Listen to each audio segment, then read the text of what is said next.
Good afternoon. There we go. Good afternoon, everybody. Can anybody hear? Yeah, there we go. Continue eating your lunch quietly, I hope, because we have back with us again our instructor from yesterday, Bobbi Howe. For those of you who were not here for her session yesterday afternoon, she's a second-generation real estate professional, and she has over 20 years of experience in the real estate industry. She's the 2020 Kansas City Regional Association of Realtors president and the 2019 chair of, you're going to love this, Strategic Thinking Advisory Committee for the National Association of Realtors. I love strategic thinkers. I don't know how to do it or spell it. She has a passion for speaking on the topic of mental health for realtors and those in the real estate industry. And in her spare time, she loves running marathons and being an association junkie. Welcome, Bobbi. Thank you. So they brought me on the stage today, so apparently I feel like I should stand on the stage. Can you, those of you in the back of the room, can you see me? We good? All right. Can you hear me okay? Awesome.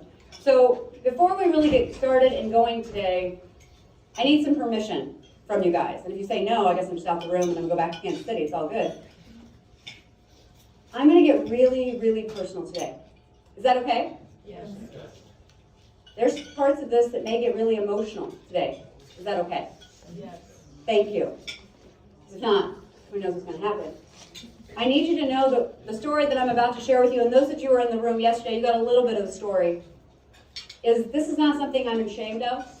This is not something I'm embarrassed of. This is not something I'm looking for sympathy or attention from.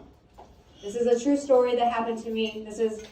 I feel I have a duty, an obligation, and a responsibility to share my mother's story with you all. So before I can get going into my presentation today, I need to share with you her story. I did mention I'm a second-generation realtor. My mom was born on a dairy farm in St. Joe, Missouri. She was the only girl with 3 brothers.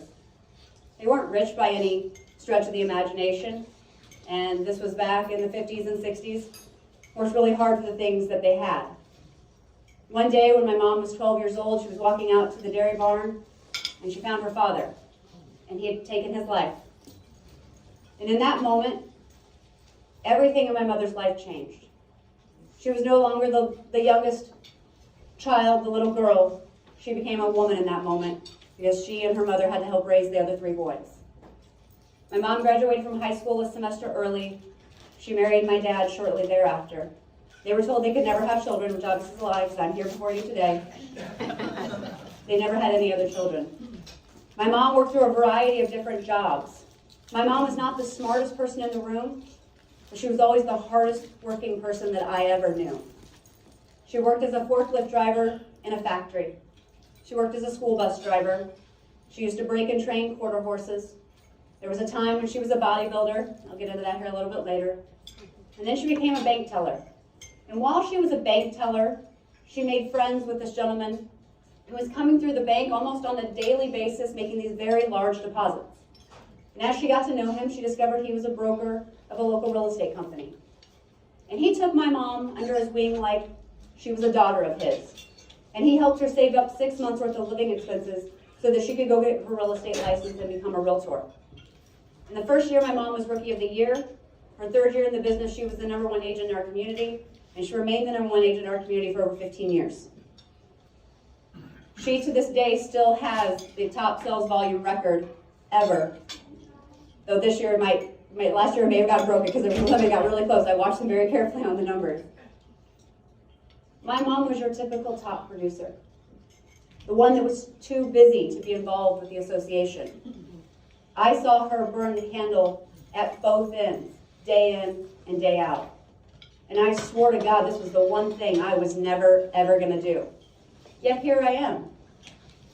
She was licensed when I was 8 years old. I was licensed on my 18th birthday. Back when I was 10 years old, I started writing her contracts for her because she'd put a closing on a Sunday or she'd misspell refrigerator and my smart ass would correct her every single time. And one day she goes, if you're so smart, you write the contract. I wrote a perfect contract that day. So that's how I made my allowance going forward. I wrote my mom's contracts, I did all of her marketing, all the flyers. Back in the day, you go get a whole bunch of photos made, a 1-hour photo, and you glue them onto a piece of paper that you typed out the flyer. You know what I'm talking about. You've been there. Those of you that have not been in this long enough, you don't even know how easy you have it nowadays. My mom and I worked together for a very, very, very long time. And then there became a time where I had to separate and go do something else. You see, at this point in time in her career, alcoholism had taken over her life.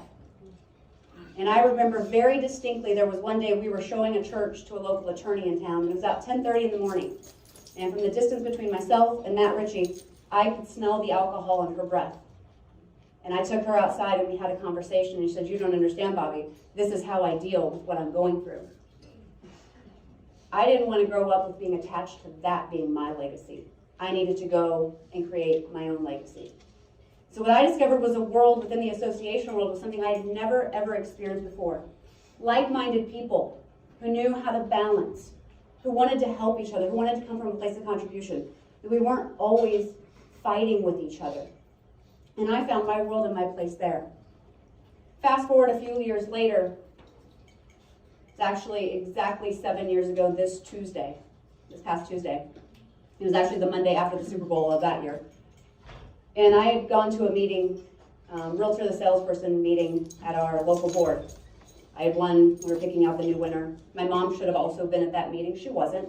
But it wasn't unlike her to not show up to the meetings because she was a top producer. She was too busy for the association world. And when I left that meeting, I got into a car with someone else, and I got a call from my stepdad that I'll never forget. And all I said was simply, "Bobbi, your mom has taken her life." And in that instant, my life changed for forever. I had a 4-month-old little boy at the time. I was still going through postpartum. And everything changed. And I figured out, how can I stay in this industry? This is what it's given back to me. I've given so much of myself. And so I stepped back for a little while. And I became a virtual assistant for a lot of top producers across the country. Lee Brown, Maura Neal, Brian Copeland. I know you guys all know a lot of these names. They're very, very dear friends of mine. It allowed me to stay in the real estate industry and yet step back for a little while and reevaluate everything. And during that time, I received an opportunity to take over an office of 500 agents in North Kansas City. And I really questioned whether that's what I wanted to do. And as I got into evaluating this experience, I discovered it's exactly where I needed to be. It allowed me to be one-on-one with realtors and have conversations with them about how they were letting this industry eat them up and spit them out, and we don't have to do that. Too often we come to real estate conferences and we learn how to go sell more real estate, how to do this, how to do that, but we don't talk about the mental health that's involved within this industry. We do not talk about how to deal with the stresses that we have. We can have the highest of highs and the lowest of lows all in the same day, and why aren't we talking about it?